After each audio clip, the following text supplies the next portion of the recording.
હાજી પપ્પા, હું તમારો લડકવાયો દીકરો દેવ વાત કરી રહ્યો છું. નમસ્તે, પગે લાગો. હા પપ્પા, મારો નંબર નથી, મારા ભાઈબંધનો નંબર છે. મારો ફોન તો હું સ્વિચ ઓફ જ રાખું છું, મારે સ્ટડીમાં ડિસ્ટર્બ ના થાય ને એટલા માટે પપ્પા. મેં તમને અત્યારે એક સારા સમાચાર દેવા માટે કોલ કર્યો છે પપ્પા. હું તમને કહેવા માંગુ છું કે અમારી કોલેજમાંથી ખાલી માત્ર ને માત્ર 3 વિદ્યાર્થીઓને સિલેક્ટ કરવામાં આવ્યા છે. એક અમેરિકાની કંપની છે જે અમને નોકરી આપવા માંગે છે પપ્પા, જેમાં મારું નામ છે પપ્પા. ખૂબ ગર્વની વાત છે, આપણા ખાનદાનમાંથી કોઈ આ પરીક્ષા નહીં આપી હોય પપ્પા. જી જી જી પપ્પા, મમ્મીને પણ ખુશખબરી આપો. જી પપ્પા, તમારા આશીર્વાદથી બિલકુલ પગે લાગુ પપ્પા. તમારા આશીર્વાદથી જ થાય છે આ બધું જે થાય છે. આમાં છે ને પપ્પા, અમારે નોકરી લેવા માટે એક એક્ઝામ દેવાની છે જેનું નામ છે બેકલોગ.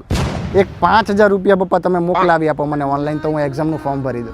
ના પપ્પા, કોઈને વાત ના કરતા પપ્પા. શેરીમાં તો કોઈ ના કહેતા, ઓલો બાજુવાળા કેતનને તો ખાસ ના કહેતા કે મારે બેકલોગ કેટીની એક્ઝામ આવી છે એમ. એને ખાસ નહીં કહેતા. જો મને એ બધાની નજર લાગી તો હું બિલકુલ આ પરીક્ષામાં પાસ નહીં થઈ શકું પપ્પા. હું લાગી જાઉં ને પછી જ આ વાત કરજો. જી જી જી પપ્પા, થેન્ક યુ સો મચ.